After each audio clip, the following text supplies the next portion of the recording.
What's up, guys? Shouri here, and today I want to talk to you about the hero Blast and how this character's actually insane. I'm making a tier list for the best solo heroes, and I haven't played all the heroes that much. One of the ones I haven't played is Blast, and I went to go play this thing for this tier list video and realized, oh my god, this character's insane. And so we are going to go over exactly why I think that. We're going to play it with solo and then also with teams and show you the difference between the two, all the different strategies you can use with this, and how this character's actually busted. And what's funny is, you guys actually told me on my Vault Guide video that this character was good. I think 2 of you did, and I played it and I just didn't think it was that good. When I tried it, I mean, honestly, just if you haven't played it before, you don't have like the trajectory of the rockets down, you don't have any muscle memory, it's just, you're not going to be that good at it. But this exact moment is when I realized, wait a minute, this is pretty nice. His rocket goes through shields and walls, and we actually shot it through the Ethan shield, which killed him there, and then we go on like a 10 spree, back-to-back-to-back kills just right here, and never get a downtime at all, and we absolutely destroy it. And this is all with this being like the second game we tried for the tier list video, so we didn't really have super good muscle memory. We did end up getting that down, but I wanted to show you guys exactly what I mean. And right here, what we're going to do is we're going to throw out the grenade over to the left, because that will force the guy to go to the right in the building, giving us time to go and push in. And that's what's really cool about this, is it's not just that you kill them with the grenade, it's also that you can manipulate and maneuver them with the grenade, especially if they're trying to camp inside of a building. You can throw it through the building's wall and either kill them, or they have to pop out. And so you can just absolutely ruin their day. Like right here, that guy throws up his ice barrier and we just cracked his shields because we threw a rocket through the ice barrier. And then we do see the guy behind us. We do end up killing him, and it was really good that we turned around. Otherwise, we definitely would have lost that. And then we went and healed up inside of this building, and then we tried to take him out again, but then we got shot in the back. And right there, this guy tries to hide behind the wall. Nope, it goes through the wall, bro. And that right there is crazy. When you can just throw this rocket for 125 damage through the wall, and it goes up by 25 more damage whenever you get to level 3, and then you also end up having 2 of these things whenever you get to have yellow armor, which for me, I was getting yellow armor pretty good on this character. I'm not gonna lie, I think I had more success on this than I have on Emma lately, because of the simple fact that you can kill your downs with rockets and then go and fight the other guy, and you save ammo, and you're able to actually use your gunfight to be on the next guy. Not just that, it also won't alert them to where you are like shooting dead bodies will, and that will end up making it to where a guy can't self-res, especially in team games where everybody gets downed instead of sensitized. And right here, we know we're gonna die because there's a guy in front and behind, so what we did was we threw a rocket in front, and then that guy had to move out of the way, which gave us just enough time to be able to kill him. And then after we killed him, we went behind to kill the Emma, and then the guy behind the tree gets hit by a grenade that we shot through the tree. And like I said, it was boom, boom, boom, back to back, just killing them over and over. I mean, we should have died like 8 kills ago. There is no shot we should have lived this long. And then right here, we were even going to kill this guy, but we did end up getting shot in the back a little there, which is unfortunate. But I mean, if you think about it, I mean, we just had 18 kills, and we should maybe have 10. Like, if I was literally playing Emma or any other character, I would have gotten killed there. But it's not just the ability to kill them. It's the fact that you can make them move. When they are behind walls and they're trying to heal themselves, or they're trying to regroup, or just wall peek you just instantly kill that because you're able to shoot it through the wall, and that way they have to move out from that cover position. And what this does is it just makes it to where you stand there and wait for them to come out. They don't know that you're just able to stand there like easy peasy. These are things that you can't have grenade angles at. Like, the grenade going through the walls is just so OP. And I don't suggest that you use the secondary version that is like 30 damage over time for 6 seconds. It's just not that good, and it has a 4-meter radius instead of 8. It's definitely better to save all of your rockets to be shooting them through walls. And as you see right here, it comes up every 30 seconds, and we have 2 stacks of them possible. And so what we're going to do is we are going to throw that rocket into the wall to keep anyone from coming inside of here. That way we get all of our armor back. And they had to go all the way around, which is exactly what we wanted, because that way we are able to sit posted up and waiting for them where they have no idea where we are, and we're just able to go ahead and take that Emma out. And then right here we do go out and we're just going for the final circle. We kill the first guy, immediately go for the second, and get to that 24 kills. And I'm a moron who died right after that because I switched to a gun that I didn't reload thinking I did, so yeah, that sucked. But we still got 24 kills on like the second game trying this character, and once I actually started getting some muscle memory down, like, oh my god, I am getting crazy at this character.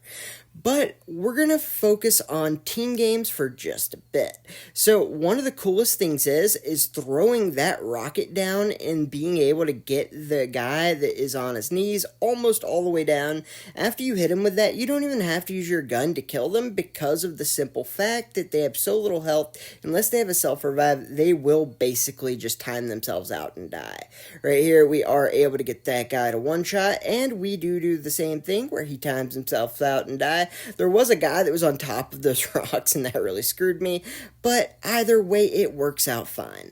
Right here, another cool thing that you'll notice is my teammates are actually helping me, and I swear to you, I literally have 0 team help every single time I go in solo. And what ends up happening is you just get either people who disconnect every other game, which happens so much, or you get people who just, like, they play on their own, they're not very good, and, I mean, just, like, every game when you go in by yourself in matchmaking. But with this character, it lights everyone you're shooting up.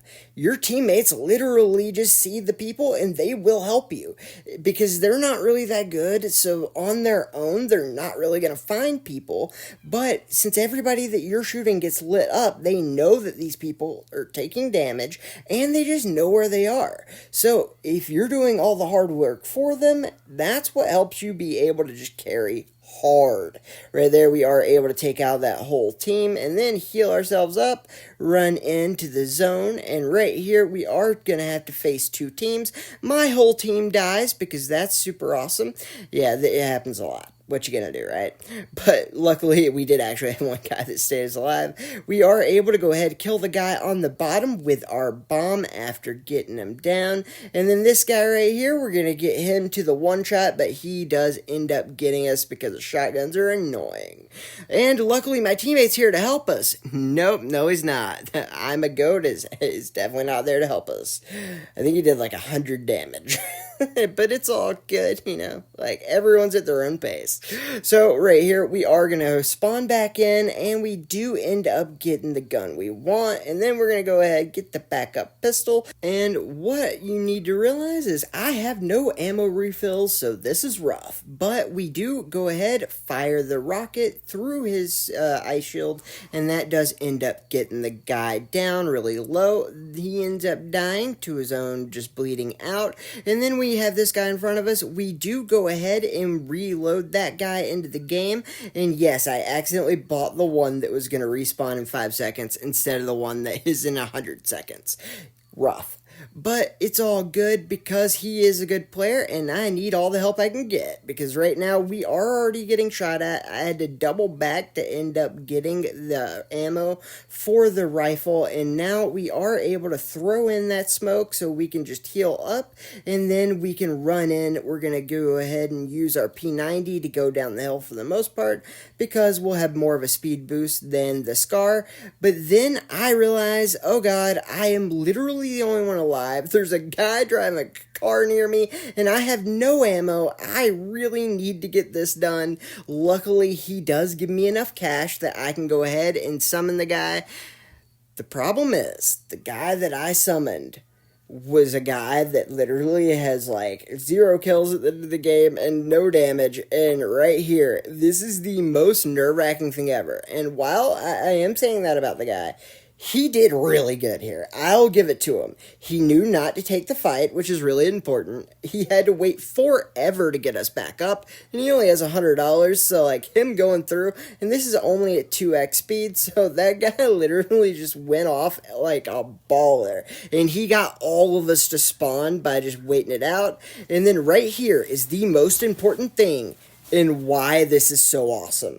Right here, we don't have time to get weapons. We don't have anywhere to buy, but it doesn't matter because we can just throw in a grenade at their feet and get a triple kill, baby. I'm telling you, we have a straight hard carry character right here. And one thing that I haven't really been mentioning that much, other than it helps with your teammates, is the red shield that it gives these people. That is actually crazy when you can light people up like that, because it can show you where they are behind the walls, so you know where to throw your grenades at, and it really can just help you be able to shoot someone and give you an idea of where they are going to be moving towards.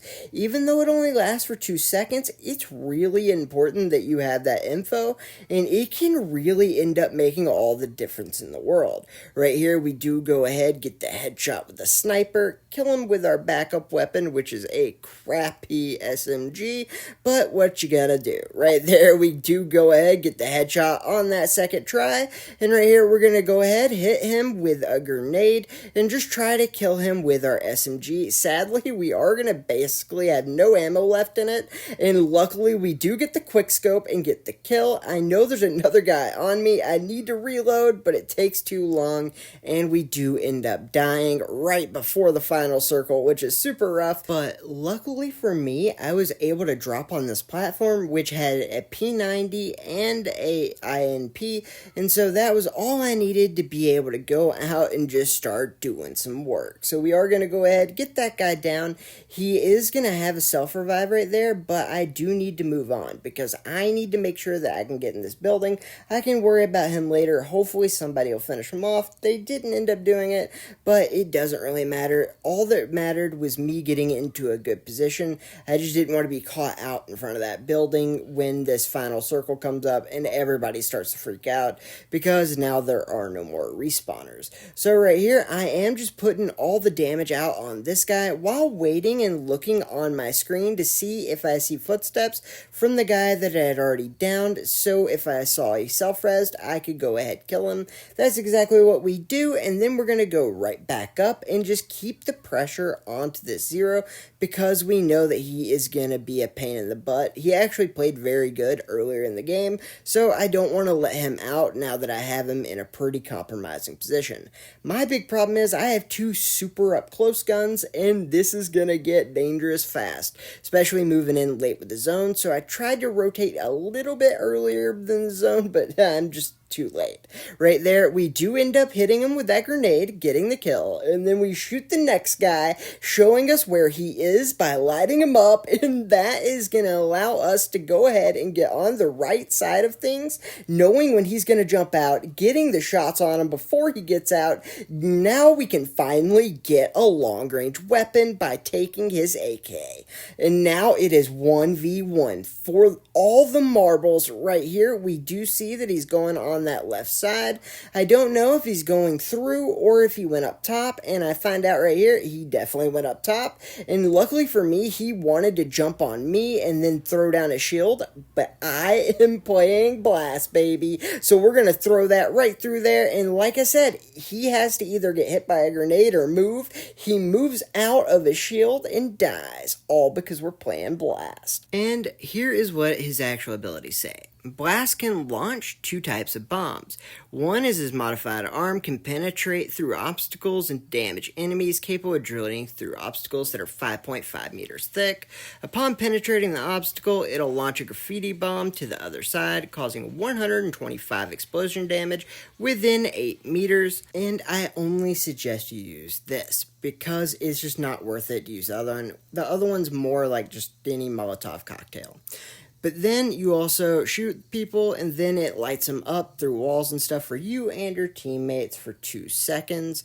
And then if you use something like a VSS with fire, it'll just keep going until the last tick of the fire goes. So it's kind of like a super synergized version when you use this and a VSS. So that is something that I'm thinking about making a video on as well, because that's crazy. Alright guys, please like, subscribe, and have a great day.